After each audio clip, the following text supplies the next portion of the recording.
الحمد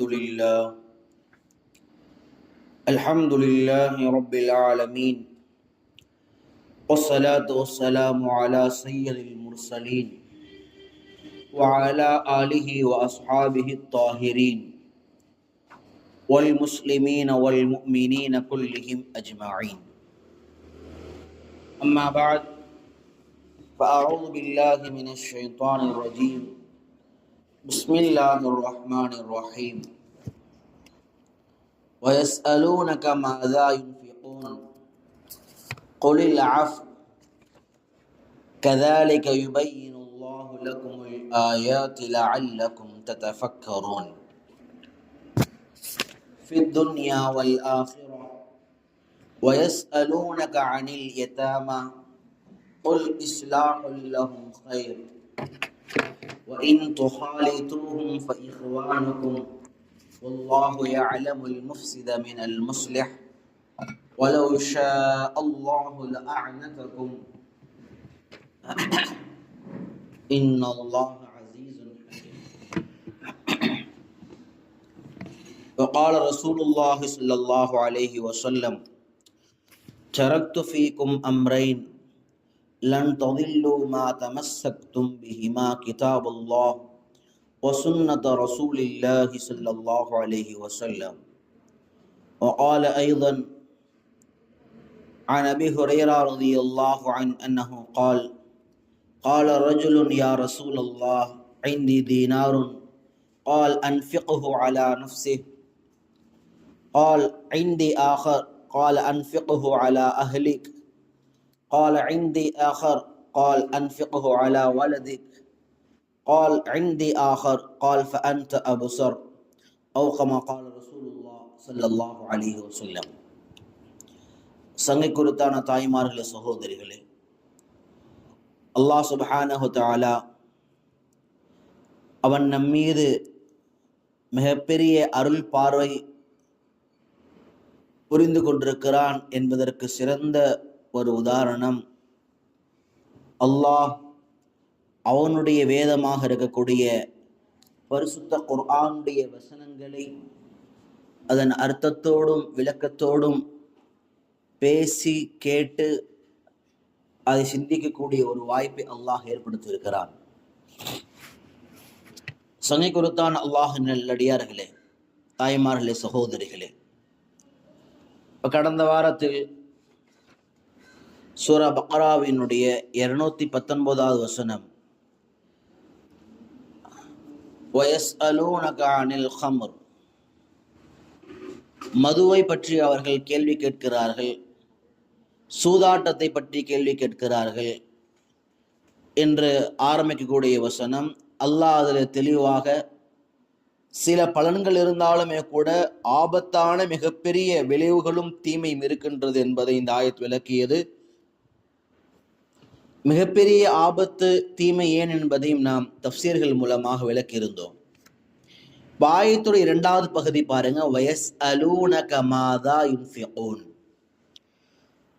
சஹாபாக்கள்ல சிலர் கேட்டாங்க ரசூலுல்லாஹி ஸல்லல்லாஹு அலைஹி வஸல்லம் அவர்களிடத்து, வயஸ்அலூனக, அல்லாஹ் அதை சொல்லி காண்பிக்கிறான், நபியே உம்மிடத்தில் அவர்கள் கேட்கிறார்கள், மாதா யுன்ஃபிகூன், அவர்கள் எதை செலவு செய்கிறார்களோ அதன் விஷயத்தில் உம்மிடத்தில் கேள்வி எழுப்புகிறார்கள். கேள்வி என்னன்னு சொன்னா, நாங்க எப்படி செலவு செய்யறது? ஏன்னா சஹாபாக்கள் விளங்கி வைத்திருந்த முக்கியமான பாடம் என்னன்னா, நம்முடைய வாழ்வில் ஒவ்வொரு விஷயங்களையும் அல்லாஹ் ரசூல் வழிகாட்டி கொடுத்த பாதையில் செய்ய வேண்டும். இன்னைக்கு அதுதான் நம்முடைய வாழ்க்கையில இல்லை. சஹாபாக்களை போல ஈமான் இல்லை என்று உருவாகவில்லை என்று எங்க சொல்றோம் அப்படின்னா, சஹாபாக்கள் தங்கள் வாழ்க்கையின் ஒவ்வொரு பகுதியிலும் அல்லாஹ் ரசூல் என்ன சொல்லி இருக்கிறார்கள் என்பதை ஆய்வு செய்தார்கள். தொழுகை மாத்திரம் அல்ல, ஒரு செயலை செய்யக்கூடாது என்ற தருணத்திலும் அவர்கள் அதை என்னவென்று கேள்வி கேட்டார்கள். மதுவா, அதை குடிக்க கூடாதா? ஹைர், குடிக்கல. சூதாட்டமா, அதை விளையாடக்கூடாதா? நாங்க விளையாடல. அதே போல வயஸ்அலூனக அனிஷ் ஷஹர், மாதங்களை பத்தி கேட்டாங்க. மாதங்களே சிறந்த மாதம் எது, புனிதமான மாதங்கள் எது, அதை பற்றி கேள்வி எழுப்பினாங்க.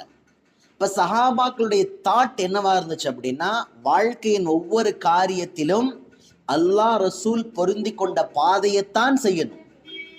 இதான் ஒரு உயர்ந்த ஈமானுடைய உள்ளத்தினுடைய அடையாளம். பெருமானார் ஸல்லல்லாஹு அலைஹி வஸல்லம் ஒரு ஹதீஸ்ல சொன்னாங்க, லா யுமினு அஹதுக்கும் ஹத்தா யகூன ஹவாஹு தபஅன் லிமா ஜித்து பிஹி. பெருமானார் ஸல்லல்லாஹு அலைஹி வஸல்லம் ஈமானுடைய தக்மீல், ஈமான் பரிபூர்ணம் அடைவது சம்பந்தமாக சொல்லும் பொழுது இந்த விஷயத்தை குறிப்பிட்டு காட்டினாங்க. ஹத்தா யகூன ஹவாஹு தபஅன் லிமா ஜித்து பிஹி. நான் எதை கொண்டு வந்திருக்கிறேனோ, எந்த இஸ்லாமிய மார்க்கத்தை கொண்டு வந்திருக்கிறேனோ அதை பரிபூர்ணமாக ஒவ்வொரு மனிதனுடைய மனோ இச்சையும் பின்பற்றாத வரை அந்த மனிதன் ஒரு முஃமினாக மாற முடியாது.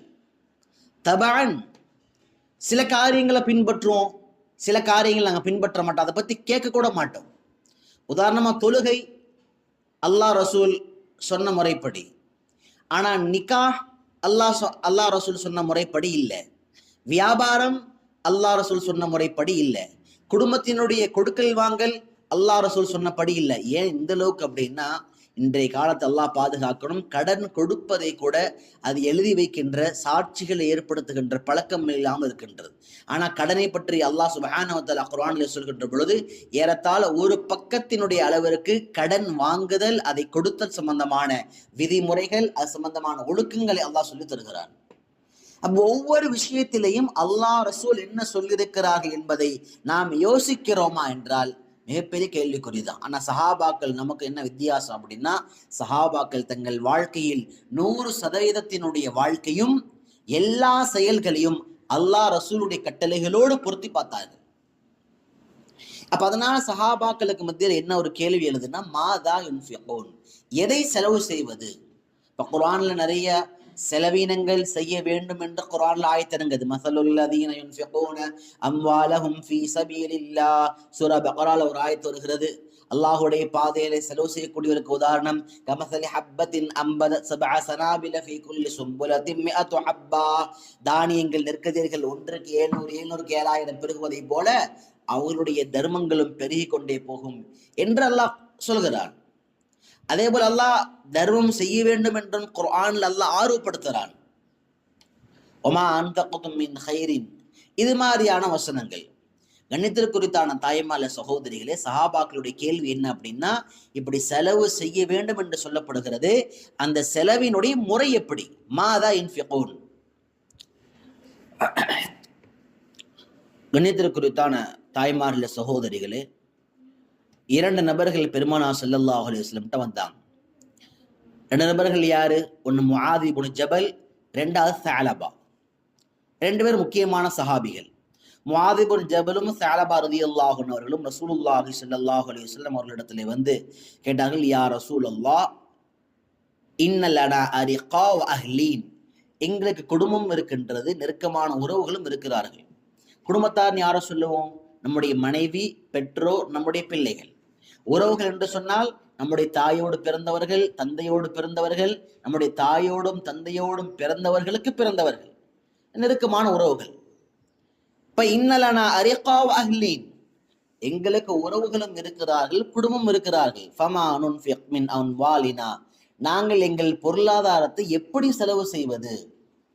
அது எந்த தர்த்தீப், அதோடைய முறையை நாங்கள் எப்படியாக கையாளுவது?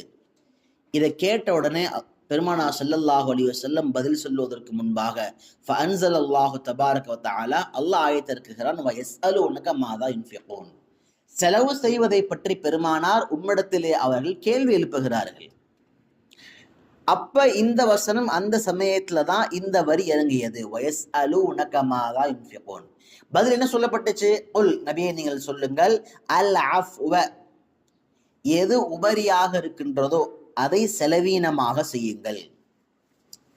ஏன்னா எங்களுக்கு குடும்பம் இருக்கின்றது, உறவுகள் இருக்கிறார்கள், எனவே நாங்கள் தர்மம் செய்வதை எப்படி நாங்கள் உருவாக்கி கொள்ள வேண்டும் என்ற பதில் அல்லாஹ்ட்ட இருந்து எப்படி வந்தது என்று சொன்னால், அல்அஃபு மா யஃதுலு அன் அஹ்லிக, உனக்கு போக, உன் குடும்பத்திற்கு போக, உன் உறவுகளுக்கு போக எது இருக்கின்றதோ அதை தர்மமாக செய்.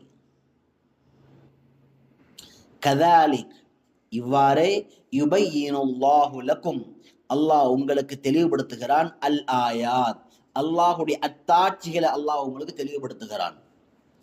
வேதனை ஏற்பட்டது அல்லாஹுடைய அத்தாட்சி, கொத்து கொத்தாக ஏற்பது அல்லாஹுடைய அத்தாட்சி, ஆபத்துகள் ஏற்படுவது அல்லாஹுடைய அத்தாட்சி, நிலச்சரிவு, வெள்ளப்பெருக்கு, நிலநடுக்கம், எத்தனையோ விஷயங்கள் அல்லாஹுடைய அத்தாட்சி. ஒரே ஒரு நோய், குரங்கு அம்மை என்று வரக்கூடிய இன்றைய நோய், அது பல்வேறுபட்ட நபர்களுடைய உயிரை சாப்பிடுகிறது. இதுவும் அல்லாஹுடைய அத்தாட்சி. எதற்காக? லஅல்லக்கும் ததஃபக்கரூன ஃபித் துன்யா வல் ஆகிரா, உலகம் மறுமை வாழ்க்கை நீங்கள் சிந்திக்க வேண்டும் என்பதற்காக. என்ன சிந்திக்கணும்? இதோடைய விளக்கம் பின்னால வரும். இப்ப இந்த வழியில ரெண்டு விஷயங்களை பார்க்கணும். ஒன்று, உபரியானவற்றை செலவு செய். இரண்டாவது, அல்லாஹ் தன்னுடைய அத்தாட்சிகளை தெளிவுபடுத்தக்கூடிய முறை. இதுல முதல்ல பார்க்க வேண்டிய விஷயம் எது என்று சொன்னால், ஒரு மனிதனுடைய தர்மம், அதன் அளவீடு என்ன? ஒரு மனிதன் தர்மத்தை எந்த அடிப்படையில் செய்ய வேண்டும்? இன்னும் சொல்ல போனால், ஒரு ஆண் சம்பாதிக்கின்ற பணம், ஒரு ஆண் சேர்த்து வைக்கின்ற பணம், அது எந்த வழியில் செலவு செய்யப்பட வேண்டும்? தர்மம், செலவீனம், ஒட்டுமொத்தமான விஷயங்களை சேர்த்து பார்க்க வேண்டிய விஷயம். இது சம்பந்தமாக மார்க்கத்துடைய நிலைப்பாடு என்ன? பெருமானார் ஸல்லல்லாஹு அலைஹி வஸல்லம் ஒரு அற்புதமான ஒரு வசியத்தை ஒன்று சொன்னாங்க. வசியத் என்று சொன்னால், வசியத் என்று சொல்லுவதை விட, ஒரு நபர் பெருமானாரிடத்திலே வந்து ஒரு விஷயத்தை கேட்கிறார். பெருமானார் படிப்படியாக ஒரு விஷயத்தை சொல்லுகிறார்கள். அதுதான் நம்முடைய செலவீனம் தர்மத்தினுடைய முறை. அபூ ஹுரைரா ரலியல்லாஹு அன்ஹு அவர்கள் அறிவிக்கக்கூடிய ஹதீஸ். ஒரு நபர் ரசூலுல்லாஹி ஸல்லல்லாஹு அலைஹி வஸல்லம் அவரிடத்திலே வந்து, யா ரசூலல்லாஹ், ஓ அல்லாஹுடைய தூதரே, ஐந்தி தீனார், என்னிடத்தில் ஒரு தீனார் இருக்கின்றது. தீனார் என்பது அன்றைய காலத்தில் அரபு மக்களிடத்திலிருந்து முக்கியமான காசு பணத்திற்கு சமமான ஒரு பொருள், காசு பணம். நாம் இன்னைக்கு ரூபாய் நோட்டுகள் வைத்திருப்பதை போல தீனார், திர்ஹம், டாலர்னு சொல்ற மாதிரி அரபு உலகத்துல தீனார். ஐந்தி தீனாரும், என்னிடத்துல ஒரே ஒரு தீனார் இருக்கின்றது, இப்ப அதை நான் என்ன செய்யறதுன்னு கேட்டாங்க. பெருமானார் ஸல்லல்லாஹு அலைஹி வஸல்லம் சொன்ன வார்த்தையை பாருங்க, அன்ஃபிக்ஹு அலா நஃப்ஸிக, உன்கிட்ட ஒரே ஒரு தீனார் தான் இருக்குது என்று சொன்னால், அதை உனக்காக செலவு செய், உன் ஆரோக்கியத்திற்காக செலவு செய், உன்னை பாதுகாத்துக் கொள்வதற்காக செலவு செய். அதை சம்பாதித்த நீ உனக்காக வேண்டி, உன்னை பாதுகாப்பதற்காக, உன் தேவைக்காக வேண்டி நீ செலவு செய்து கொள். அன்ஃபிக்ஹு அலா நஃப்ஸிக. ரெண்டாவது வார்த்தை பெருமானார் சொல்றாங்க, கால ஐந்தி ஆகர். அந்த நபர் சொன்னாரு, என்கிட்ட இன்னொரு தீனார் இருந்தால் என்ன செய்யறது? ஒரு தீனார் இருந்தால் நான் எனக்கு செலவு செய்யணும், இன்னொரு தீனார் இருந்தால் நான் என்ன செய்வது? பெருமானார் சொன்னார்கள், அன்ஃபிக்ஹு அலா அஹ்லிக, உன்னுடைய மனைவிக்காக அதை செலவு செய். இரண்டாவது தரும். கால ஐந்தி ஆகர். நபர் மூணாவதா கேட்டாரு, யா ரசூலல்லாஹ், ரெண்டு தீனார் எல்லாம் மூணாவது தீனார் இருந்தால் என்ன செய்வது? அன்ஃபிக்ஹு அலா வலதிக. பெருமானார் சொன்னார்கள், உன் பிள்ளைகளுக்காக வேண்டி செலவு செய். மூன்றாவது. கால ஐந்தி ஆகர்.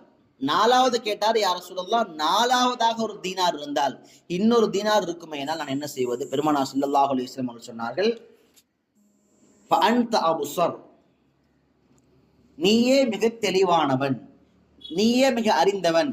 எதை அறிந்தவன்? எதை செலவு செய்ய வேண்டும், யாருக்கு செலவு செய்ய வேண்டும், உறவுகளில் யார் ஏழை இருக்கிறார்கள், யார் தேவையுடைய மக்களாக இருக்கிறார்கள் என்பதை பார்த்து செலவு செய்வதற்கு நீயே தகுதியானவன், நீயே தெளிவானவன், உனக்கு தெரியாம இருக்காதுன்னு சொன்னாங்க. பெருமானார் ஸல்லல்லாஹு அலைஹி வஸல்லம் இந்த ஹதீஸ்ல ரெண்டு முக்கியமான விஷயத்தை குறிப்பிடுகிறார்கள். ரெண்டு விஷயம். ஒன்று, செலவு செய்யக்கூடிய முறை.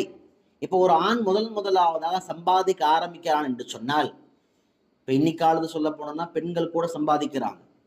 அப்ப சம்பாத்தியத்தில் ஒரு ஆணோ ஒரு பெண்ணோ அந்த ஒரு பணம், ஒரு செல்வம் உருவாகின்ற போது முதலில் அவர்கள் பார்த்து கொள்ள வேண்டியது, அன்ஃபிக் அலா நஃப்ஸிக, உன்னை நீ பார்த்துக்கொள். இன்னைக்கு இந்த ஃபார்முலாவை உடைஞ்சு போச்சு. தன்னை அர்ப்பணித்து, தன்னை விட்டுவிட்டு பிள்ளைகளை உருவாக்குவது, தன்னை விட்டுவிட்டு தனக்கு எதையும் செய்து கொள்ளாமல் மனைவிமார்களுக்கு மட்டுமே செய்வது, தன்னை விட்டுவிட்டு பெற்றோர்களுக்கு மட்டுமே செய்வது, இது மார்க்கத்தின் வழிகாட்டல் அல்ல. இது இஸ்லாமிக் கல்ச்சர் அல்ல. This is not Islamic culture. நாம பெரிய தியாகியா மாறணும் அப்படி சொல்லவே இல்லையே மார்க்கம். உன்னுடைய ஆரோக்கியம், உன்னுடைய வளர்ப்பு, உன்னுடைய முன்னேற்றம், உன்னுடைய படிப்பு, உன்னுடைய பொருளாதாரம், உன்னை வாழ்வில் எப்படி உயர்த்தி கொள்ள வேண்டுமோ அப்படியாக உன்னை முதலில் உயர்த்தி கொள்ள வேண்டும். நான் கேட்கிறேன், எத்தனை மனைவிமார்கள் குடும்பத்திற்காக செலவு செய்யக்கூடிய கணவனை பார்த்து உங்களுக்கு நீங்கள் செய்து கொண்டீர்களா என்று கேள்வி கேட்கிறோமா? நீ எத்தனையோ ஆண்கள் பெருநாள் மாதிரியான நேரங்கள்ல மனைவிக்கும் பிள்ளைகளுக்கும் ஆடை எடுத்துறாங்க. சில வீட்டுல யாருக்கு எடுத்து தரதே இல்லை, அது வேற விஷயம். ஆனா வீடுகளுக்கு செலவு செய்யக்கூடியவர்கள் தன்னை மறக்கிறார்கள். இதை இன்னைக்கு ஒரு பெரிய தியாகமா நினைக்கிறாங்க. மார்க் அப்படி சொல்லவே இல்லை. லா துகல்லஃப் இல்லா நஃப்ஸக, உன் மீது நீ சிரமத்தை ஏற்படுத்தாதே. அந்த அளவுக்குலாம் வாழ தேவையில்லை. முதல்ல செலவினத்தை உன்னிடத்திலிருந்து ஆரம்பி. இன்னொரு ஹதீஸ்ல பாருங்க, இந்த ஹதீஸோட இன்னொரு ஹதீஸ் சேர்த்துக்கோங்க. பெருமானார் ஸல்லல்லாஹு அலைஹி வஸல்லம் சொன்னார்கள், ஹைரு ஸதகா, தர்மத்தில் ஆக சிறந்த தர்மம் எது தெரியுமா? சிறந்த தர்மம் மா கான அன் ظهر غنى, உன்னுடைய செல்வத்தில், உன்னுடைய பொருளாதாரத்தில் எது மீதமாக இருக்கின்றதோ, உனக்கு போக, உன் மனைவிக்கு போக, உன் பிள்ளைகளுக்கு போக, உன் பெற்றோர்களுக்கு போக எது மீதமாக இருக்கின்றதோ அதை நீ சதகாவாக தர்மம் செய்வதுதான் ஆக சிறந்தது. வல் எதுல் உல்யா, ஏனென்று சொன்னால் உயர்ந்திருக்கக்கூடிய கரம், ஹைரும் மினல் எதி சுஃப்லா, தாழ்ந்து வாங்கக்கூடிய கரத்தை விட சிறந்தது. கொடுக்கிற கரம் எப்பவும் மேல இருக்கும், வாங்குற கரம் கீழே இருக்கும். பெருமானார் சொன்னார்கள், எப்பொழுதும் தாழ்ந்து இருக்கக்கூடிய கரத்தை விட உயர்ந்து இருக்கக்கூடிய கரம் அது சிறந்தது. மூணாவதா ஒரு வார்த்தை சொன்னாங்க, அதுதான் இந்த ஹதீஸ்ல ரொம்ப முக்கியமானது. வபுத பிமன் தஊல், உன்னை சுற்றி இருக்கக்கூடிய குடும்பத்தார்கள், அவர்களிடத்தில் இருந்து உன் செலவீனத்தை ஆரம்பம் செய். சகை குருத்தான தாய்மார சகோதரிகளே, 2 ஹதீஸை வைத்து மார்க்க சொல்ற முதல் விஷயம் என்னன்னா, அன்ஃபிக் அலா நஃப்ஸிக, உன் மீது செலவு செய்ய வேண்டும். அதனால என்ன செய்யணும் அப்படின்னா, நம்முடைய கணவன்மார்களுக்கு, குடும்பத்தின் தலைவர்களுக்கு சொல்லித்தர வேண்டிய இஸ்லாமிக் கல்ச்சருடைய லெசன் என்ன அப்படின்னா, முதலில் உங்களை பார்த்து கொள்ளுங்கள். எத்தனையோ வீடுகள்ல கேட்டது உண்டு, பிள்ளைகளுக்கும் மனைவிமார்களுக்கும் ட்ரை ஃப்ரூட்ஸ் வாங்கி தருவாங்க. இல்ல உதாரணம் சொன்னாதான் இந்த விஷயம் தெளிவா புரிய வரும். வீட்டில் உள்ளவங்க ஆரோக்கியமான ஃப்ரூட்ஸ், ட்ரை ஃப்ரூட்ஸ் எல்லாம் சாப்பிடுவாங்க. ஆனா அல்லாஹ் பாதுகாக்க வேண்டும். கைசேதமான நிலைமை என்னன்னா, அந்த குடும்பத்தினுடைய தலைவர்களுக்கு நல்ல சாப்பாடு இருக்காது. அந்த குடும்பத்துடைய தலைவர் எதை சம்பாதிக்கிறார்களோ அதிலிருந்து அவர்களுக்காக வேண்டி ஆரோக்கியத்தை பாதுகாக்கும்படியான உணவுகளையும் சரி, ஆரோக்கியத்தை பாதுகாக்கும்படியான வாழ்வையும் சரி தேர்ந்து எடுத்துக்கொள்வது கிடையாது. இப்ப மார்க்கம் இதுல முதல்ல என்ன சொல்லுதுன்னா, சம்பாதிக்கக்கூடிய நீ உனக்கு முதல்ல செய். இல்ல ரெண்டாவது ஒரு சூசகமான கருத்து என்னன்னா, உன்னை நீ சம்பாதிக்கிற பணத்துல, அந்த பொருளாதாரத்துல உன்னை நன்றாக பார்த்து கொண்டால்தான், உன்னை நல்ல முறையில் வைத்து கொண்டால்தான் உன் பெற்றோரையும் உன் பிள்ளைகளையும் உன் மனைவியும் நீ நன்றாக பார்த்து கொள்ள முடியும். இல்லைன்னா என்னவாகுதுன்னா, குடும்பத்தை உருவாக்குவதற்காக வேண்டி அதன் பின்னால் அதே சிந்தனை அலையக்கூடிய எத்தனையோ ஆண்கள் தங்கள் பராமரிப்பை, தங்கள் ஆரோக்கியத்தை இழந்து நிற்கின்ற பொழுது, அல்லாஹ் பாதுகாக்க வேண்டும், இவர்கள் உருவாக்க வேண்டும் என்று நினைத்த மனைவியும் பிள்ளைகளும் சிறப்பாக வளர்ந்து நிற்கிறார்கள். ஆனா இவரை பார்த்தோம் அப்படின்னா ஏதோ வயசாகி நாளைக்கு மூத்தா போற மாதிரி மாறிடுறார். தன்னை பராமரிக்கவே இல்லை.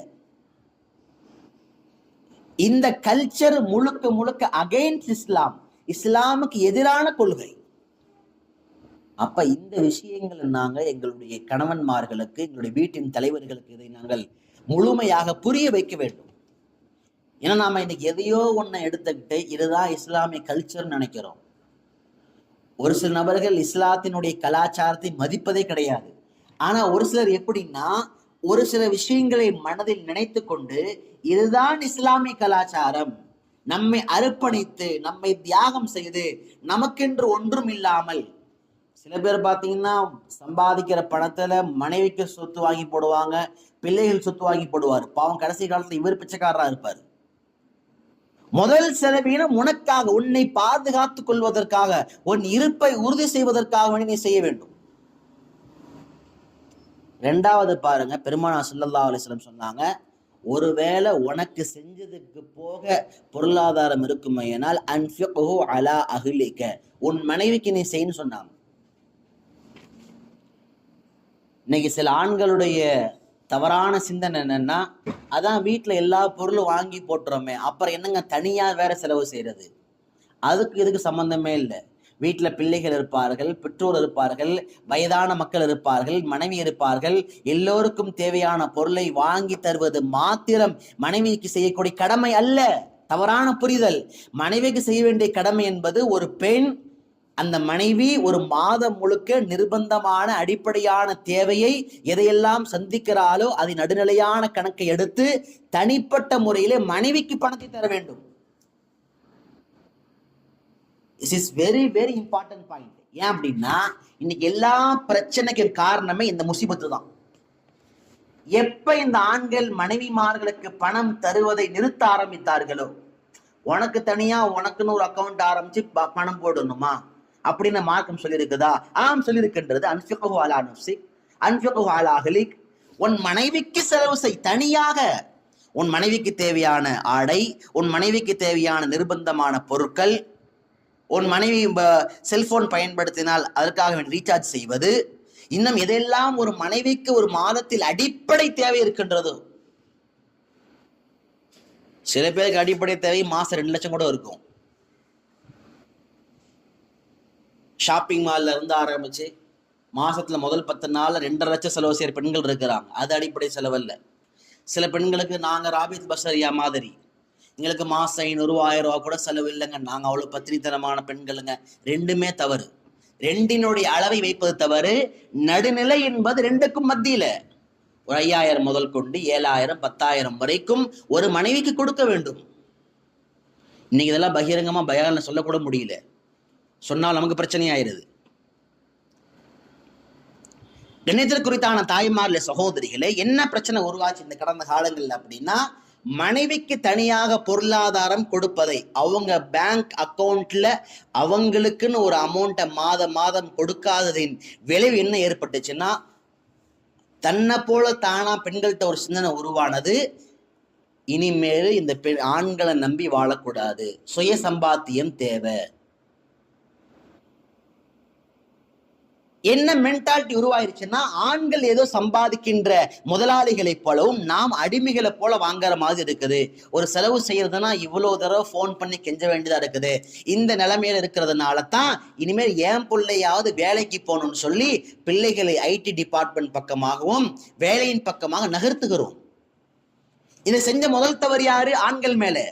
ஏன்னா உன் மனைவிக்கு செலவு செய்வது உபகாரம் அல்ல, கடமை.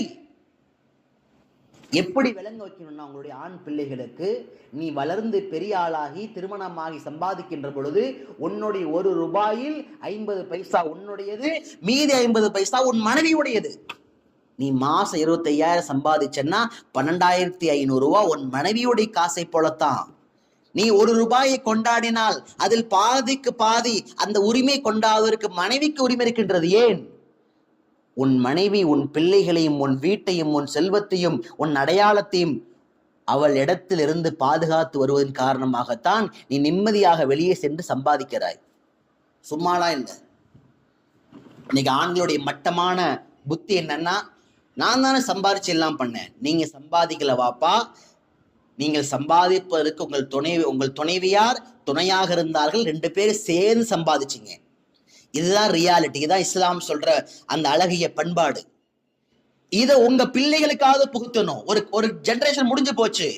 அடுத்து உருவாகின்ற இந்த தலைமுறையிடமாவது, நீ சம்பாதிக்கின்ற பணம் உன் மனைவிக்கு கொடுப்பது ஒரு அடிமைக்கு கொடுப்பதை போலல்ல, உபகாரத்தை போலல்ல, அது கடமை, அது அந்த பெண்ணுடைய பணம்.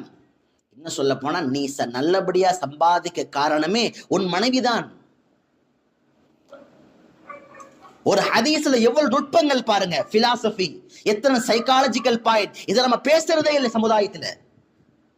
பேசுவதற்கு பயம், சொல்றதுக்கு பயம். கொஞ்சம் கூட இஸ்லாத்தினுடைய கலாச்சாரம் மார்க்கத்தை பற்றி எந்த புரிதலும் இல்லை. கணவன் சண்டை போட்டுட்டாருன்னா பணம் அனுப்ப மாட்டாரு, வெறப்பா இருந்தாருன்னா பணம் அனுப்ப மாட்டாரு. அல்லாஹ் பாதுகாக்கணும். ஊரெல்லாம் தூக்கி தூக்கி கொடுப்பாரு. ஆனா கட்டின மனைவி எந்த நபரை நம்பி தன் வாழ்க்கையின் ஒரு பகுதியை, தாய் தந்தையை, அனைத்து நபர்களையும் விட்டு விட்டு ஒரு கணவனோடு வாழ்வதற்காக வந்தாலோ அந்த பெண்ணுக்கு செய்ய வேண்டிய செலவீனம் எங்கே? அதனால ஒரு குடும்பத்துக்கு நாங்க செய்யறோமே என்ற வார்த்தை தவறு. அந்த மனைவிக்கு நீ என்ன செய்கிறாய்? அப்ப இந்த லேர்னிங் ஆஃப் இஸ்லாம், இந்த பாயிண்ட நாம நம்முடைய பிள்ளைகளுக்கு கற்பிக்க வேண்டும். குறிப்பாக ஆண் பிள்ளைகளுக்கு சொல்லித்தர வேண்டும். நீ சம்பாதிக்கின்ற ஒரு ரூபாய், அதில் எத்தனை பேர் பங்குடையவர்கள்? உனக்கான பங்கு, உன் மனைவிக்கான பங்கு, உன் பிள்ளைகளுக்கான பங்கு. சில பேருக்கு ஒரு யோசனை வரும், பரவாயில்லையே இதுல கட்டின கணவருடைய தாய் தந்தையரை பத்தி ஒண்ணுமே சொல்லலையே, மாஷா அல்லாஹ். இந்த ஹதீஸ்ல வரல, ஆனா குர்ஆன்லயே வந்துருச்சு. ஒபில் வாலிதைன் இஹ்சானா, உங்கள் பெற்றோர்களுக்கு பொருளாதார மூலமாக உபகாரம் செய்வது வாஜிப். சமுதாயத்தினுடைய ஒட்டுமொத்தமான அறிஞர்களுடைய கருத்தின்படி பெற்றோர்களுக்கு ஒரு பிள்ளை செலவு செய்வது, சம்பாதிக்கக்கூடிய ஒரு ஆண் செலவு செய்வது வாஜிப், கட்டாய கடமை. இன்னைக்கு சில பெண்களுடைய மென்டாலிட்டியை பார்க்குறோம். அதான் இத்தனை நாள் செஞ்சிட்டீங்களே, செஞ்சதெல்லாம் போதும், அவங்க நல்லா தானே இருக்கிறாங்க. தாய் தந்தை நல்லாக இருந்தாலும் நன்றாக இல்லை என்றாலும், கோடிக்கணக்கில் பணம் வைத்திருந்தாலும் இல்லை என்றாலும், வயதானாலும் இல்லை என்றாலும், மருத்துவ செலவு இருந்தாலும் இல்லை என்றாலும், அவர்களை பார்ப்பது, அவ்வப்போது பொருளாதார உதவி செய்வது, தேவையை கேட்டு பணங்களை கொடுப்பது ஒரு ஆணின் தவறு அல்ல. ஆனா பெண்கள் என்ன செய்யணும்னா அதை மேனேஜ்மெண்ட் பண்ணணும். நீ உங்க பிள்ளைகளுக்கு எப்படி சொல்லி தரணும்னா, நீ சம்பாதிக்கிற பணத்தை உன் மனைவிக்கு தெரியாம சம்பாதிக்காத, உன் மனைவிட்ட சொல்ற மாதிரி வச்சுக்காதன்னு சொல்றோம்ல, இது ரொம்ப தவறு. ஏனென்றால் இன்று ஆண்களை விட பெண்கள் தங்கள் வாழ்வில் பொறுப்பில் மிக உயர்ந்த மேம்பட்ட மக்களாக உருவாகிறார்கள். மேம்பட்ட மக்கள் எப்படி செலவு செய்யணும், ஊதாரித்தனமா செலவு செய்யக்கூடாது என்ற ஒரு கொள்கை வந்துருச்சு. அதனால ஒரு மனைவி அதை மேனேஜ்மெண்ட் பண்ற இடத்துக்கு வரணும். அதிகாரம் அல்ல, கணவனுக்கு உதவியாக. நீங்க இப்படி சம்பாதிக்கிறீங்களா, இது உங்களுக்கு பார்த்துக்கோங்க, இது நமக்கு, இது நமக்காக, இது பிள்ளைகளுக்காக, இது உங்கள் பெற்றோர்களுக்காக, இதையெல்லாம் தாண்டி இது சமுதாயத்துடைய செலவுகளுக்காக, அதையும் தாண்டி நாம் நம்முடைய வாழ்வினுடைய எதிர்காலத்திற்காக சேமித்து வைப்பது தவறல்ல. இப்படி மேனேஜ்மெண்ட் குடும்பத்துல இல்ல. பணம் சம்பாதிக்கிறாரு, ஃபாரின் போறாரு, ஷடவுன் போறாரு, காசு வாங்குறாரு, வராரு, செலவு செய்யறாரு, ஜீரோல போறாரு, திரும்ப வராரு, சம்பாதி செலவு பண்றாரு. வாழ்க்கையில் எந்த இலக்குமே இல்லை.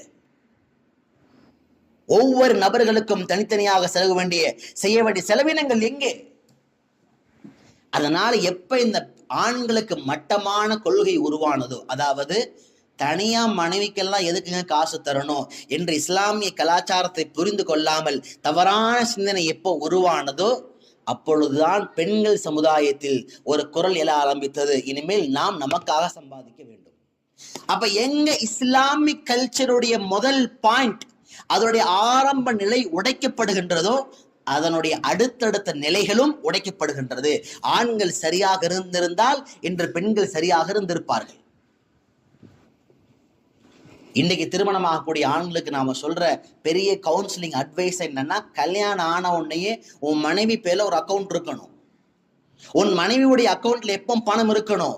சில நேரங்களில் அவருக்கு நிர்பந்தமான தேவை ஏற்படும் போன்றது அப்படியே போன் பண்ணிட்டு அவர் கெஞ்சி, அது ஏதோ யாசகம் கேட்கறத விட மோசமான நிலை. இதுக்கு இந்த செலவுக்கு பணம் வேணும், அந்த நிலைமை வைக்கக்கூடாது. ஒரு மனைவியை அல்லாஹ் பாதுகாக்கணும். ஒரு யாசகம் கேட்பதை போல ஒரு கணவனிடத்தில் ஒரு மனைவி வளர்க்கக்கூடாது. அப்ப பிள்ளைகளுக்கு சொல்லி தரணும் இந்த கல்வியை. எந்த அளவுக்கு மார்க்க சொல்லுதுன்னா, சில நேரங்களில் கணவன்மார்கள் சரியான பொருளாதாரத்தை கொடுக்கலன்னா கூட அதை அவர்களுக்கு தெரியாமல் பாக்கெட்ல இருந்து திருடுவது கூட ஆகுமான செயல்ல ஒண்ணு. இதை நான் சொல்லக்கூடாது. ஏன் சொல்றோம்னா, யாரும் இன்னைக்கு போய் திருடணும்னு நான் சொல்லல. என்ன சொல்றோம்னா, ஒரு மனைவிக்கு செய்ய வேண்டிய அந்த தர்மம், அந்த செலவீனம், தர்மம் சொல்லக்கூடாது, செலவீனம், அது எவ்வளவு முக்கியமானது. மார்க்கம் கடமையாக்கிய விஷயத்துல ஒண்ணு. இன்னும் சொல்ல போனா, மாதம் மனைவிக்காக தனியாக செலவு செய்யவில்லை என்றால் மார்க்கத்தினுடைய அறிஞர் பெருமக்கள் கருத்து என்னன்னா, அவரை இஸ்லாமிய நீதிமன்றத்தில் நிறுத்தி கட்டாயமாக அவர் சொத்தில் இருந்து எத்தனை மாதங்கள் செலவு செய்யவில்லையோ அந்த பணத்தை எடுக்க வேண்டும், எடுத்து கொடுக்கணும். இந்த டாபிக் சிலருக்கு ரியாலிட்டி லைஃப்ல ஒத்து போகாம இருக்கலாம். இல்லையங்க, எங்க வீட்டுல எல்லாம் கணவர் கொடுத்துறாரு பணம், நீங்க புதுசா சொல்றீங்கன்னு நீங்க நினைக்கலாம். ஆனால் 100% 70% 70 பெண்களுடைய வீட்டு நிலை என்னன்னா, அல்லாஹ் பாதுகாக்க வேண்டும், எல்லாருக்கும் செய்யறாருங்க, ஆனா மனைவிக்கு மட்டும் செய்ய மாட்டார். ஒரு கடைக்கு போனா முதல்ல பிள்ளைக்கு வாங்கி தராரு. ஏன்? தான் பெற்ற பெண் பிள்ளை, நீ பெற்ற பெண் பிள்ளைக்காக நீ செய்கிறாய். ஆனால் யாரோ ஒரு பெற்ற ஒரு பெண் பிள்ளை, உன்னை நம்பி வந்த பெண் பிள்ளை, உன் மனைவி யாரு செய்வா? அப்ப என்னவாகுதுன்னா, உன் பிள்ளைக்கு செய்வதற்கு முன்பாக உன் மனைவிக்கு செய்ய வேண்டும் என்ற கலாச்சாரம் சொல்லித்தரல. அது தியாகம் நினைக்கிறோம். தவறு, தியாகமே இல்ல. இந்த வார்த்தையே முதல்ல தவறு. எல்லாமே என்னன்னா, நாங்க தியாகம் பண்ணிக்கிறோம். தியாகம்லாம் இல்ல. மார்க்கம் சொன்னது உனக்கு அடுத்து செய்ய வேண்டிய செலவினம் உன் மனைவிக்குத்தான். கல்யாணம் ஆகி கொஞ்ச நாள் போச்சு, குழந்தைங்க பிறக்க ஆரம்பிச்சுட்டாங்கன்னா மனைவிக்கு செய்ய வேண்டிய எல்லாம் நின்று போயிருது. மனைவிக்கு கொடுக்கப்பட்ட அன்பளிப்புகள், மனைவிக்கான செலவீனம், மனைவிக்கான ரெஸ்பான்சிபிலிட்டி, மனைவிக்கான உரிமைகள் எல்லாம் ரத்தாகுது. ஏன்? அது எல்லாம் பிள்ளைகள் பக்கமா போயிருது. அதான் பிள்ளைகள் பிறந்துட்டாங்கல்ல, பிள்ளைகளுக்கு சேமிக்கிறார், பிள்ளைகளுக்காக வாங்குகிறார்கள், பிள்ளைகளுக்காக விற்கிறார்கள். ஆனா கட்டிய மனைவியினுடைய நிலைமை காலத்தின் கடைசி வரைக்கும் ஒரு அடிமை போல இருக்க வேண்டுமா? மார்க்கத்தின் கலாச்சாரம் அப்படி அல்ல. அதனாலதான் பெருமானார் ஸல்லல்லாஹு அலைஹி வஸல்லம் இரண்டாவதா சொன்னாங்க, நீ சம்பாதிக்க ஆரம்பத்தினுடைய பணத்திலே இரண்டாவதாக நீ செலவு செய்ய வேண்டிய கடமையான நபர் உன்னுடைய மனைவி. மூணாவது பெருமானார் ஸல்லல்லாஹு அலைஹி வஸல்லம் சொல்லி கொடுத்தது வஅன்ஃபிக்ஹு அலா வலதிக, உன்னுடைய பிள்ளைகளுக்கு செய். உன்னுடைய பிள்ளைகளை முதல்ல கவனி. அல்லாஹ் பாதுகாக்கணும். சிலருடைய நிலைமைகள் கார்குசாரி ஃபீட்பேக் கேட்கும் போது ரொம்ப வருத்தமா இருக்குது. ஊர்ல வேற எந்த பிள்ளைகள் கஷ்டப்படும் பொழுதும் அவர்கள் கல்விக்காக வேண்டி பணத்தை எடுத்து கொடுக்கின்ற எத்தனையோ நபர்கள் தன் பிள்ளைகள் கேட்கின்ற போது கெஞ்ச வைக்கிறார்கள். அதாவது நம்ம கஷ்டத்தை புரியணுங்கிறதுக்காக வேண்டி காசை கண்ணில் காட்டாம இருக்கிறது வேறு, அது ரொம்ப நல்ல பழக்கம் தான். ஆனால் ஒரு மகனோ மகளோ அவர்களுக்கு செய்ய வேண்டிய அடிப்படை செலவினங்களை கூட ஒரு தந்தையாக, ஒரு குடும்பத்தின் தலைவனாக செய்யவில்லை என்றால் அதை விட வேற யாருக்கும் செய்வதில் என்ன சிறப்பு இருக்கின்றது? இன்னைக்கு குடும்ப ஸ்ட்ரக்சரே உடைஞ்சு போயிருச்சு. நிறைய வீடுகள் ஏதோ சந்தோஷமாக இருப்பதை போல சொல்லிக் கொள்ளலாம். அல்லாஹ் பாதுகாக்க வேண்டும். பெருமானார் சொல்லிக் கொடுத்த பிலாசபி, பெருமானாருடைய இந்த சைக்காலஜிக்கல் மூமெண்ட்டை புரிஞ்சிக்காதனால தான் எத்தனையோ குடும்பங்கள் நிம்மதி இழந்து நிற்கிறார்கள். உன் சம்பாதிக்கின்ற பணத்தை உன் மனைவிக்கு அடுத்து உன் பிள்ளைகளை விட செலவு செய்வதற்கு உரிமை பெற்றவர்கள் யாரும் இல்லை. பிள்ளைகளுக்கு செலவு செய்யணும். பிள்ளைக்கு செய்ய வேண்டிய செலவு ஆடம்பரம் அல்ல. பிள்ளைக்கு செய்ய வேண்டிய செலவு ஹராம்ல செய்யக்கூடாது. தியேட்டர் கூட்டிட்டு போனேன், கேக் வெட்டுறதுக்கு கேக் வாங்கி கொடுத்தேன், அப்படி அல்ல. உன் பிள்ளைகளை உயர்ந்த கல்வியை கொடுப்பதற்காக வேண்டி பொருளாதாரத்தை செலவு செய். உன் பிள்ளைகளை ஒழுக்கத்தோடு வளர்ப்பதற்காக வேண்டி பொருளாதாரத்தை செலவு செய். உன் பிள்ளைகளின் ஆரோக்கியத்தை மேம்படுத்துவதற்காக அவர்களுக்கு பொருளாதாரத்தை செலவு செய். எத்தனையோ பேர் நல்லா சம்பாதிக்கிறாங்க. பிரச்சனை என்னன்னா, எப்படி வாழணும்னு தெரியல, லைஃப் ஸ்டைலே தெரியல. ஆரோக்கியமான உணவு இல்லை, ஆரோக்கியமான தூக்கம் இல்லை, ஆரோக்கியமான ஃபுட்ஸ், அதோடைய ரொட்டீன் லைஃப் ஸ்டைல் இல்லை. நல்லா சம்பாதிக்கிறாரு, ஆனா பிள்ளைங்க பார்த்தா காலையில கஞ்சி குடிச்சுக்கிட்டு சாப்பிடாம ஊர் சுத்திட்டு இருக்கிறாங்க. அப்ப உன் மனைவிக்கு அடுத்தபடியாக நீ சம்பாதிக்கின்ற பணத்தின் முக்கியமான பகுதியை உன் மகனோ மகளோ அவர்களுடைய ஆரோக்கியத்தை பாதுகாக்கும்படியாக அவர்களுக்கு நீ செலவு செய்ய வேண்டும். பெருமானார் சொன்னார்கள், முதலாவதாக உன் குடும்பத்தை சுற்றி உள்ளவர்கள், உன் குடும்பத்தில் உள்ளவர்கள், உன்னை சுற்றி உள்ள அந்த மக்களிடத்திலிருந்து செலவினத்தை ஆரம்பம் செய். இப்ப இந்த 2 ஹதீஸ்ல உலமாக்கள் எழுதுகின்ற பொழுது சொன்ன முதல் வார்த்தை என்னன்னா, தர்மம் செய்வதை விட, நல்லா விளங்கிக்கணும், ஏழைகளுக்கும் அனாதைகளுக்கும் தேவையுடைய மக்களுக்கும் அல்லாஹ்வுடைய பாதையிலே போகக்கூடிய மக்களுக்கும் தர்மம் செய்வதை விட உன் குடும்பத்திற்கு செலவு செய்வது சிறந்தது. இந்த ஹதீஸ் ஆதாரம். இந்த பாயிண்ட் ஜீர்ணிக்க கொஞ்சம் கஷ்டமா தான் இருக்கும், ஆனா ஜீர்ணிக்கணும். இன்னைக்கு என்ன நினைக்கிறாங்கன்னா, ஸ்கூல் காலேஜ் அல்லாஹ்வுடைய பாதை, ஏழைகள் ஜகாத் அப்படி இப்படி அள்ளி தருவதற்கு தயாராக உள்ளவர்கள் குடும்பத்திற்கு கிள்ளி தருவது கூட கிடையாது. அதனால மார்க்கம் இந்த ஆயத்தின் மூலமாக கொலில் ஆஃப், உபரியை மட்டுமே செலவு செய். அல் எதுல் உல்யா ஹைரும் மின் எதி சுஃப்லா, கையேந்தக்கூடிய தாழ்ந்த கரத்தை விட உயர்ந்திருக்கக்கூடிய கரம்தான் உயர்ந்த கரம். பெருமானார் ஸல்லல்லாஹு அலைஹி வஸல்லம் சஹாபாக்களுக்கு சொல்லிக் கொடுத்த முக்கியமான பாடத்தில் ஒன்று என்ன தெரியுமா? ரொம்ப முக்கியமான பாடம். உன் மரணத்திற்கு பிறகு உன் குடும்பத்தையோ உன் பிள்ளைகளையோ கையேந்தும்படியாக வைத்து விடாதே. அல்லாஹ் அக்பர். ஒரு சஹாபி சந்தர்ப்பத்திலே முழு பொருளாதாரத்தையும் தர்மமாக கொடுப்பதற்கு கேட்டபோது பெருமானார் சொன்ன வார்த்தை, உனக்கு பிறகு உன் பிள்ளைகளை கையேந்தும்படியாக வைத்து விடாதே. ஆடம்பரமாக வைத்துவிட்டு செல்வதும் தவறு, கையேந்தும்படியாக விட்டுவிட்டு செல்வதும் தவறு.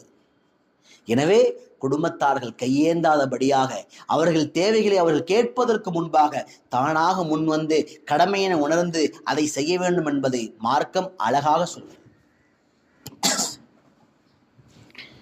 இப்ப சம்பாதிக்கக்கூடிய ஒரு நபர் பெற்றோர்களுக்கு, மனைவிக்கு, பிள்ளைகளுக்கு தனக்காக செலவு செய்த பிறகு எதை வைத்திருக்கிறாரோ அதை அல்லாஹுடைய பாதையிலும் மார்க்கத்திற்காகவும் பள்ளிவாசலுக்காகவும் கல்வி நிலையங்களுக்காகவும் ஏழைகளுக்கும் அனாதைகளுக்கும் தாராளமாக செலவு செய்யலாம். ஒன்றும் பிரச்சனை இல்லை. அப்ப அந்த செலவீனங்கள் அவர் வாழ்வியலில் அபிவிருத்தி ஏற்படும். 700 7,000 அபிவிருத்தி ஏற்படுத்தும். ஆனா இவர் குடும்பத்துக்கு செய்யற செலவீனம் அல்லாஹ்வுக்காக என்ற எண்ணம் இருக்குமே, ஏனால் அவர் செலவு செய்கின்ற ஒவ்வொரு ரூபாயும் இபாதத்தாக மாறும். மனைவிக்கு ஏங்க செலவு செய்யறேன், என்னங்க பண்றது, செய்யலன்னா தொல்லை தாங்க முடியாதுங்க, அப்படி அல்ல. மனைவிக்கு நான் அல்லாஹ்வுக்காக செய்கிறேன், என் பிள்ளைகளுக்கு நான் அல்லாஹ்வுக்காக செய்கிறேன், என் பெற்றோருக்கு நான் அல்லாஹ்வுக்காக செய்கிறேன். அல்லாஹ்வுக்காக அல்லாஹ்வை திருப்திப்படுத்துவதற்காக என் பிள்ளைகளுக்கும் பெற்றோருக்கும் மனைவிக்கும் நான் செலவு செய்கிறேன் என்ற எண்ணம் இருக்குமையானால் நம்முடைய பொருளாதாரம் ஒரு நாளும் காலியாகாது, ஒரு நாளும் ஏழையாக மாட்டோம், ஒரு நாளும் அல்லாஹ்வுடைய பொருத்தத்தை விட்டும் நாங்கள் நீங்க இருக்க மாட்டோம். இந்த பாடங்களை வளரக்கூடிய பிள்ளைகள், வளரக்கூடிய வாலிபர்களுக்கு சொல்லி தரணும். ஏன்னா இன்னைக்கு என்ன பெரிய பிரச்சனைன்னா, சம்பாதிக்கிறது எப்படின்னு தெரியல, எப்படி செலவு செய்யறதுன்னு தெரியல, சம்பாதிச்ச பணத்தை எப்படி சேவ் பண்ணி வைக்கணுங்கிறதும் தெரியல, எதுவுமே தெரியல. தெரிஞ்சதெல்லாம் என்ன, ஒரு டிகிரி, ஒரு ஆண்ட்ராய்டு போனு, அவ்வளவுதான். அந்த டிகிரியில கூட என்ன இருக்குது அதுவும் தெரியல. ஒரு ஆண்ட்ராய்டு போன்ல என்னெல்லாம் இருக்குதோ எல்லாம் சொல்றாரு. சொல்ற எல்லா விஷயமும் நாசமாக்குற காரியங்கள், ஆரோக்கியமான விஷயங்கள் எதுவுமே இல்லை. ஏன்? கற்றுத்தரப்படவில்லை. வாழ்க்கையின் முறைகளை கற்றுத்தாருங்கள் தாய்மார்களே. உங்கள் வாலிப உங்கள் பிள்ளைகளுக்கு, ஆண்களுக்கு வாழ்க்கை கற்றுக் கொடுங்கள். சம்பாதிப்பதில் நீதம் வேண்டும். சம்பாதிப்பது எப்படி, சம்பாதித்ததை எப்படி செலவு செய்ய வேண்டும், யாருக்கு செய்ய வேண்டும், எப்படி பாதுகாக்க வேண்டும், பாதுகாத்ததில் எப்படி தர்மம் செய்ய வேண்டும், இதை சொல்லித்தாருங்கள். இதுதான் வாழ்க்கையினுடைய பாடம். இவர்கள் கல்லூரியிலே பள்ளியிலே படிக்கக்கூடிய பாடங்களுக்கும் இவருடைய வாழ்க்கையின் பாடங்களுக்கும் எந்த சம்பந்தமும் கிடையாது. இன்னைக்கு என்ன பண்றாங்கன்னா, திருமணம் செய்யும் போது ஏதோ ஒண்ணு 17 வயசுல 12th முடிச்ச மாதிரி, 21 வயசுல டிகிரி முடிச்ச மாதிரி, 25 வயசுல ஒரு காரியம்னா கல்யாணம். அதை 10 லட்சம் 20 லட்சம் 30 லட்சம் யாருனால எவ்வளவு ஆடம்பரம் செய்ய முடியுமோ போட்டி. யார் ஆடம்பரமாக செய்வது, செய்து காட்டுவோம், ஒரு போட்டி. அவங்க தெம்புக்கு அவங்க செய்யறாங்க வாப்பா. யார் அல்லாஹ்ல பதில் சொல்ல தெம்பு இருக்குதோ அவங்க வீண் வரையும் செய்யறாங்க. செஞ்சு விட்டு என்னவாகுது, கல்யாணம்னா என்னன்னு தெரியல, மனைவி யார் என்று தெரியல, வாழ்க்கையின் எந்த ரியாலிட்டியும் தெரியல, வாழ்க்கையின் யதார்த்த நிலைகள் தெரியவில்லை, வாழ்க்கையில் எப்படி வாழ வேண்டும், லைஃப் ஸ்டைல் சைக்காலஜிக்கலாவும் தெரியல, மார்க்கம் சொல்லி கொடுத்த வழிமுறையும் தெரியல. எதுவுமே தெரியாதனால 6 மாசம் ஆன உடனே கோர்ட்ல நிக்கிறாங்க வந்து, எனக்கு இந்த பொண்ணை பிடிக்கல, எனக்கு இந்த மாப்பிள்ளையை பிடிக்கல. இங்க பொண்ணை பிடிக்கல மாப்பிள்ளை பிடிக்கலங்கிற பிரச்சனை இல்ல, இருவருக்கும் திருமணம் என்பது என்னவென்றே தெரியவில்லை. இந்த முழு பாவம் யார சாரும் அப்படின்னா, இந்த எல்லா வேலையும் பார்க்கறது பெற்றோர் இருக்கிறாங்கல்ல, வக்கீல்மார்கள், அவர்கள் தலையில் அல்லாஹ் சுமத்தி விடுவான். அவர்கள் தான் பொறுப்புதாரிகள். அப்போ ஒரு துறை ஒரு விஷயத்திற்குள்ளே போகின்ற பொழுது அதை எப்படி செய்ய வேண்டும், என்ன வழிகாட்டுதலை தருவோமோ அதே போல நிக்காஹ், திருமணத்திற்கு பிறகுள்ள வாழ்க்கை, குறிப்பாக வாலிப ஆண்களுக்கு இந்த பாடங்களை எல்லாம் இன்று நடந்த அத்துணை பாடங்களையும் நீங்கள் வரி வரியாக சொல்லித்தர வேண்டும். பெருமானார் சொல்லிக் கொடுத்த பாடங்கள். குலில் ஆஃப். எனவே நீங்கள் நபியை நீங்கள் சொல்லுங்கள், செலவீனம் என்பது அல்லாஹுடைய பாதையாகட்டும் தர்மமான விஷயத்திலே உபரியாக எதிர்க்கின்றதோ அதை தாராளமாக செய்யுங்கள். கதாலிக யுபையினுல்லாஹு லக்குமுல் ஆயாத். அல்லாஹ் உங்களுக்கு அத்தாட்சிகளை இவ்வாறு தான் தெளிவுபடுத்துகிறான். சூரியன் ஒரு அத்தாட்சி, சந்திரன் ஒரு அத்தாட்சி, நமது கண்கள் ஒரு அத்தாட்சி, மழை ஒரு அத்தாட்சி, வெள்ளம் ஒரு அத்தாட்சி, நிலசரி ஒரு அத்தாட்சி, கொத்து கொத்தாக மக்கள் இறப்பது அல்லாஹ்வுடைய அத்தாட்சி. எல்லா அத்தாட்சிகளும் உணர்த்தக்கூடிய விஷயம் என்னன்னா, லஅல்லகும் ததஃபக்கரூன், நீ சிந்தித்துப்பார். எதை சிந்திக்கணும்? ஃபித் துன்யா வல் ஆகிரா, உலகம் மறுமை வாழ்க்கையில் சிந்தித்துப்பார். அத்துன்யா தாருல் ஃபனா, உலகம் அழியக்கூடிய வாழ்க்கை, வல் ஆகிரா தாருல் பகா, மறுமை வாழ்க்கை நிரந்தரமான வாழ்க்கை. அப்ப உலக வாழ்க்கை அழிந்திரும். இந்த எல்லா அத்தாட்சி என்ன உணர்த்துது அப்படின்னா, உலக வாழ்க்கை அழிந்து மறுமை வாழ்க்கையின் பக்கமாக, நிரந்தர வாழ்க்கையின் பக்கமாக செல்ல இருக்கிறாய். எனவே இதை யோசித்துப்பார். லஅல்லகும் ததஃபக்கரூன், நீ சிந்திக்க வேண்டும் என்பதற்காக எல்லாவற்றையும் அல்லாஹ் நடத்தி காண்பிக்கிறான்.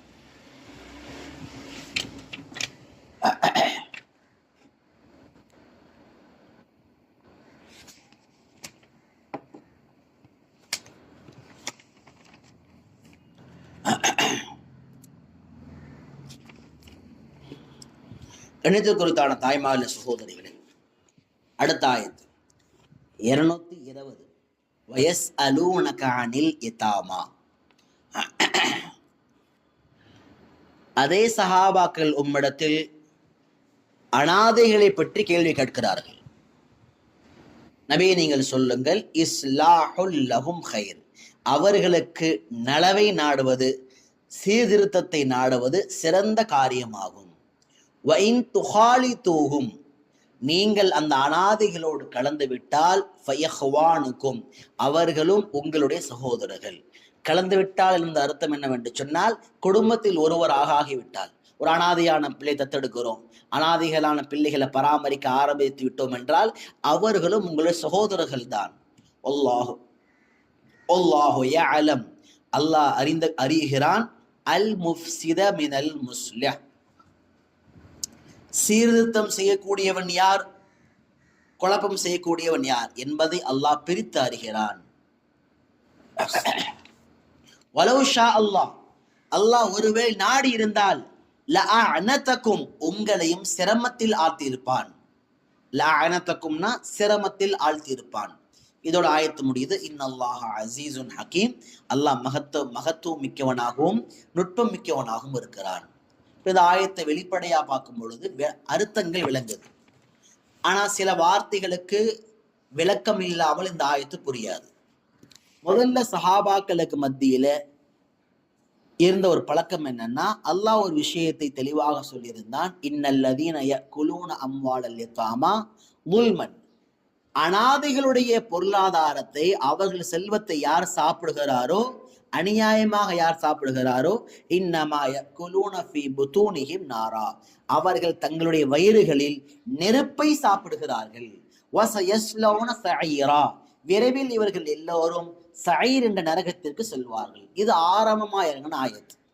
இந்த ஆயத்துல என்ன புரிஞ்சுக்கிட்டாங்கன்னா, அனாதைகள் சொத்தை எடுத்து கூட நம்மளுடைய காசையும் அவங்க காசையும் போட்டு ஒன்னா சமைச்சு, ஒரே சாம்பார் வச்சு, ஒரே மாதிரி ரசம் வச்சு, அதுல அவங்கள விட நாம் அதிகமா சாப்பிட்டுட்டா இந்த ஆயத்து சொல்லப்பட்ட தண்டனைக்கு நாமளும் உரித்தானவர்களாக ஆகிவிடுவோம் என்பதின் காரணமாக அனாதைகளை வளர்க்கக்கூடிய மக்கள் என்ன செஞ்சாங்கன்னா, உங்களுடைய உணவு தனி, எங்களுடைய உணவு தனி, உங்களுடைய குடிப்பு தனி, எங்களுடைய குடிபானம் தனி என்று பிரித்தார்கள். ஏன் பிரிச்சாங்கன்னா, பயம், தெரியாம சாப்பிட்டுருமோன்ற பயம். அதனால அவங்க பணத்தில் அவங்களுக்கு சமைச்சு கொடுத்தாங்க, இவர்கள் பணத்தில் இவர்கள் சமைத்துக் கொண்டார்கள். ஆனா அரவணைச்சு பார்த்துக்கிட்டாங்க. இப்ப இந்த விஷயம் ஒரு கட்டத்துல அனாதைகளுக்கு நெருக்கடியான நிலையா மாறுது. ஏன் அப்படின்னா, சில நேரங்கள்ல பிரிச்சு சமையல் செய்யும் போது இவங்க ஏதாவது ஒன்றை சேமித்து வைத்து அது கெட்டு போனதற்கு பின்பாக அனாதைகளுக்கு கொடுக்கின்ற நிலை உருவாகுது.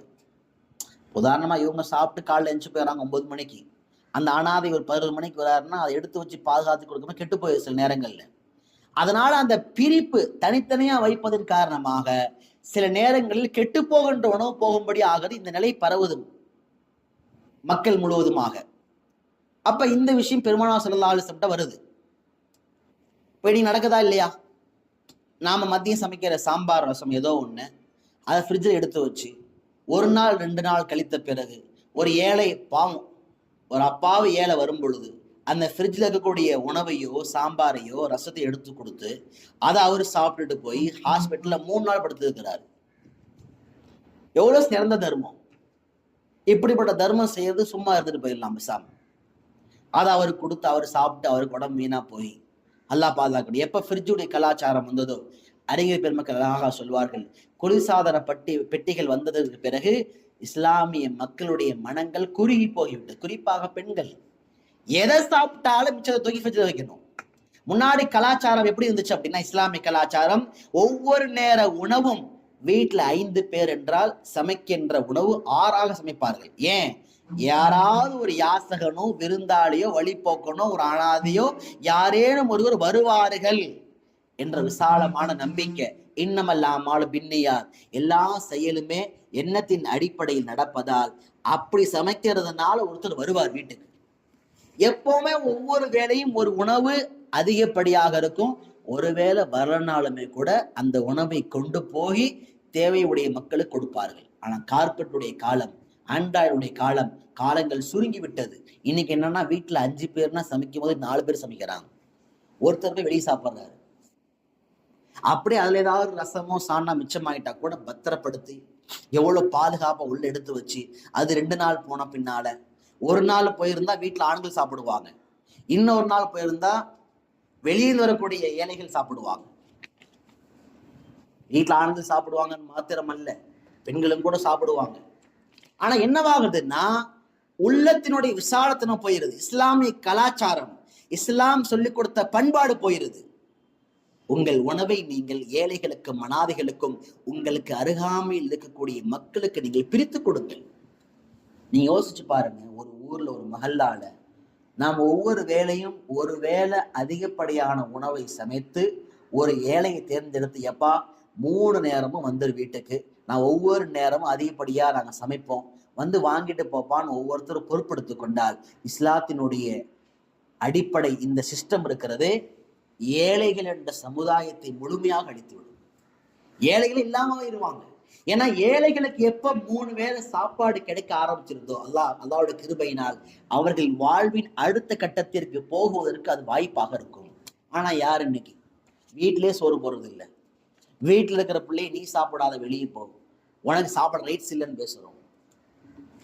இதுல எங்க நாங்க ஊர்ல உள்ள அனாதைகளுக்கும் ஏழைகளுக்கும் உணவை கொடுப்பதை பற்றி என்ன பேசுவது? அப்ப என்ன செய்யணும்னா, சஹாபாக்கள் என்ன பயந்தாங்கன்னா, ஒருவேளை அவங்க உணவு நமக்கும் வந்துருமோ, நாம கை வச்சிருவோமோன்ற பயத்துல பிளேட்டை 2 ஆக்கிட்டாங்க, சாப்பாடு 2 ஆக்கிட்டாங்க. இப்ப நீ நான் பாக்குறோம்ல, சில வீடுகள்ல 2 சமைக்க 2 அடுப்பு, ஒரே வீடு சமைக்க 2 அடுப்பு, மாமியா ஒரு அடுப்புல, மருமக ஒரு அடுப்புல, அல்ல ஒரு மருமக ஒரு அடுப்புல, இன்னொரு மருமக ஒரு அடுப்புல. ஏன் செட் ஆகாது? எப்படிங்க செட் ஆகும்?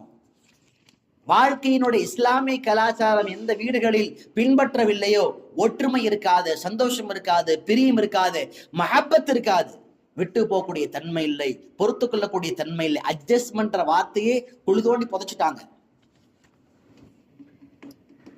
முன்னாடி ஒரு காலம் இருந்துச்சு, எல்லாம் பாதுகாக்கணும். கல்யாணமானவங்க என்ன கேட்பாங்கன்னா, நான் மாமியாவுக்கு சமைச்சு போடுறதே பெருசு, மாமியாவோட அம்மாவுக்கு சமைச்சு போடணுமான்னு கேட்டாங்க. அப்புறம் காலங்கள் 2000 தாண்டுச்சு. கணவன் அம்மாவுக்கு, நான் கணவன் தான் கட்டிக்கிட்டு வந்தேன், கணவன் தாயாருக்கும் சமைத்து தர வேண்டுமா? இன்னைக்கு காலம் எப்படி ஆகி போச்சுன்னா, நான் சாப்பிட்றதே பெரிய விஷயம், இல்லை வேற கட்டிட்டு வந்து இந்த ஆளுக்கு சாப்பாடு போடணுமா? ஏன் அவர் சமைச்சு சாப்பிட மாட்டாரா? இன்னமும் இப்ப அப்டேட் ஆகி, நான் வீட்டுல இருக்கிறேன், நீ சமைச்சு போடு. அல்லாஹ் பாதுகாக்க வேண்டும். ஒரு ஆண்களுடைய பொறுப்பாக இஸ்லாம் சொன்னதை இந்த மார்க்கத்தின் ஆண்களும் விளங்கவில்லை, பெண்களும் விளங்கவில்லை. பெண்களின் பொறுப்பாக இஸ்லாம் சொன்னதை பெண்களும் விளங்கவில்லை, ஆண்களும் வழங்கவில்லை. அப்ப வீட்டுல சமைக்கிறது அப்படின்னாலே அது ஏதோ அடிமைகளின் வேலை என்பதை போல பார்க்கப்படுகிறது. ஏன்? ஆண்கள் பண்ண தப்பு. சமைக்கிற எல்லாத்தையுமே ஒரு மாதிரி வித்தியாசம் பார்க்கறது.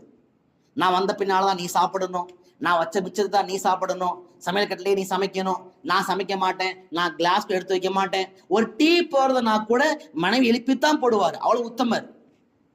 எத்தனையோ ஆண்களுக்கு வீட்டுல அடுப்பத்தை வைக்காது. இதை விட துரதிருஷ்டவசமான நிலைமை என்ன இருக்க முடியும்? அதனால் எப்ப ஆண்கள் இந்த கட் அண்ட் ரைட்டான நிலைமை ஏற்படுத்தினாங்களோ, பெண்கள் புரிய ஆரம்பிச்சாங்க, ஐயோ ஒருவேளை சமைக்கிறது அடிமையான செயலா இருக்குமோ? இல்லை, இது இவர்களுக்கான வேலை, அது அவர்களுக்கான வேலை. அவர்கள் சம்பாதிப்பதால் அவர்கள் முதலாளிகளும் அல்ல, இவர்கள் சமைப்பதால் அடிமையும் அல்ல. இது எப்ப புரியும் அப்படின்னா, ஆண்கள் அப்பப்ப சமைக்கணும். பெருமானார் செஞ்சு காட்டினாங்க. பெருமானார் பால் கறந்தார்கள், பெருமானார் வீட்டுல பூண்டு உரிச்சாங்க, பெருமானார் வீட்டுல வேலை செஞ்சாங்க. இதை சொல்லித்தரணும். வீட்டுக்கு ஆண்கள் வந்தாங்கன்னா சோபாவை தாண்டி எஞ்சி போக மாட்டார். ஒண்ணு சோபா அல்லது கட்டல் படுக்கதான். சமையல் ரூம் பக்கம் போகவே மாட்டார். ஏன்? அது அடிமைங்க வேலை செய்யக்கூடிய இடம். சங்கை குருத்தான தாய்மார்களே, சகோதரிகளே, அதனால இன்னைக்கு என்ன ஆயிடுச்சுன்னா, எல்லா குடும்பங்களையும் இஸ்லாமிய கலாச்சாரத்தினுடைய சரியான புரிதல் இல்லாததால எல்லாமே சிக்கல். A to Z சிக்கல். 4வதா ஒரு விஷயத்தை சரி செய்யலான்னு போனா 1வது விஷயம் பிரச்சனையா இருக்குது. 5வது விஷயம் சரி செய்யலான்னு போனா 2வது விஷயம் பிரச்சனையா இருக்கு. அப்ப என்னன்னா, பிரச்சனையே முதல்ல பிரச்சனை. கண்ணியமான தாய்மார சகோதரிகளே, அப்ப இந்த நிலைமையில சஹாபாக்கள் பெருமானாட சொன்னாங்க, யா ரசூலல்லாஹ், இப்படி அனாதைகளுக்கும் எங்களுக்கும் உணவை பிரிச்சு வைக்கிறதுனால இந்த சிக்கல்கள் ஏற்படும். சில நேரங்களில் கெட்டுப்போன உணவு தான் அவங்களுக்கு போய் சேருது அப்படின்னு சொன்னவன் அல்லாஹ் குர்ஆன் ஆயத்திற்கு, நான் வயஸ் அலூன காணில் யதாமா, நபியே உம்மிடத்தில் அவர்கள் அனாதைகளை பற்றி கேள்வி எழுப்புகிறார்கள். புல், சொல்லுங்கள், இஸ்லாஹுல் லஹும் ஹைர், ஒருவேளை அவர்களுக்கு நலவை நாடுவதுதான் நோக்கமாக இருக்கும், ஏனால் ஹை நல்லதுதான். அனாதைகள் பொருளை சூறையாடுறது இவங்க நோக்கம் இல்லை. அவங்க பொருளாதாரத்தை ஒன்றா சேர்த்து ஏன் சமைக்கணும்னு ஆசைப்படுறாங்கன்னா, அனாதைகளுக்கும் நாம சாப்பிட்ற மாதிரி அதே உணவை சரியாக கொடுக்க வேண்டும் என்ற எண்ணம் தான் நோக்கமாக இருக்கும். ஏனால் தவறில்லை. வைன் துகாலி தொகும், நீங்க அவங்களோடு கலந்து விட்டால், எப்ப நீங்க அவர்களை அரவணைக்க ஆரம்பம் செய்கிறீர்களோ, ஃபயஹ்வானுக்கும், அவர்கள் உங்களை சகோதரர்களாக மாறிவிடுகிறார்கள். அதனால் நீங்க என்ன சாப்பிட்றீங்களோ அதைத்தான் அவங்களுக்கு கொடுக்கணும். இந்த அந்த ஆயத்தை தாண்டி வந்த ஆயத்தை, இப்ப இந்த ஆயத்தை அமல்ல இருக்குது. வல்லாஹு யஅலமுல் முஃப்ஸித மினல் முஸ்லிஹ், ஆனா அல்லாஹ்வுக்கு தெரியும். இப்படி எல்லாரும் ஒன்னா சேர்ந்து சாப்பிடுறதன் மூலமாக ஏழை அனாதைகளுக்கும் நல்ல உணவை கொடுக்க வேண்டும் என்று நாடக்கூடிய சீர்திருத்தவாதியும் அல்லாஹ்வுக்கு தெரியும். இப்படி ஒன்னா சேர்ந்து சாப்பிடும் போது அனாதைகளுடைய பணத்தை சூறையாடி விடலாம், சொத்தை பிடுங்கி விடலாம் என்று நினைக்கக்கூடிய மக்களையும் அல்லாஹ் அறிவான். வலௌஷா அல்லாஹு லஅனத்துக்கும், அல்லாஹ் நாடி இருந்தான்னா அதே சட்டத்துல அல்லாஹ் நிப்பாட்டி இருப்பான். என்ன சட்டம்? நீ தனியா சாப்பிடு, அவங்க தனியா சாப்பிடணும். அவங்க சாப்பாட்டுல ஒரு சில துளிகள் ஒரு சாப்பாட்டுல கலந்தா கூட நீ நரகத்துக்கு போகக்கூடியவனா ஆயிருவாய் என்ற விஷயத்தை அல்லாஹ் உங்களுக்கு தளர்த்தி, யாருக்கு அனாதைகள் சொத்தை சூறையாடுவது, அதை அநியாயமாக பிடுங்குகின்ற நோக்கம் இல்லையோ அவர்கள் தாராளமாக ஒன்றாக இணைந்து சாப்பிடலாம். இன்னல்லாஹ் அஸீஸுன் ஹக்கீம், அல்லாஹ் மகத்துவம் மேன்மை மிக்கவனாகவும் ஹக்கீமுன் மேற்பம் உடையவனாகவும் இருக்கிறான். அல்லாஹ் நம் அனைவருக்கும் இந்த ஆயத்துக்களை அமல் செய்கின்ற பாக்கியத்தை நசீபாக்குவானாக. வாழ்க்கையில சில பாடங்கள், குறிப்பாக குர்ஆனுடைய சில ஆயத்துகள் என்பது நம்முடைய வாழ்வை தத்துரூபமாக எடுத்து காட்டக்கூடிய வசனங்கள். இன்று சொல்லப்பட்ட அத்தனை விஷயங்களுமே இது ஏதோ பயான் என்று சொல்லுவதை விட குர்ஆனுடைய விளக்கத்தை தாண்டி அப்பாற்பட்டு இன்று வாழ்வியலில் நாம் எந்த பகுதிகளை சரி செய்ய வேண்டும் என்று மார்க்கம் சொல்லித் தரக்கூடிய அழகான வழிகாட்டுதல்கள்.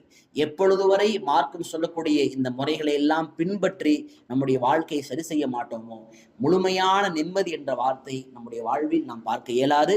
எனவே நிம்மதியும் சந்தோஷம் முழுக்க அது இஸ்லாமிய கலாச்சாரத்தினுடைய அந்த வாடையோடு இருக்கின்ற வாழ்க்கையில் மட்டுமே அல்லாஹ் தரக்கூடியவனாக இருக்கிறான். அல்லாஹ் நம் அனைவருக்கும் இந்த ஆயத்துக்களை அமல் செய்கின்ற பாக்கியத்தை நசீபாக்குவானாக. வாஹிர் தஅவானா அல்ஹம்துலில்லாஹி ரப்பில் ஆலமீன்.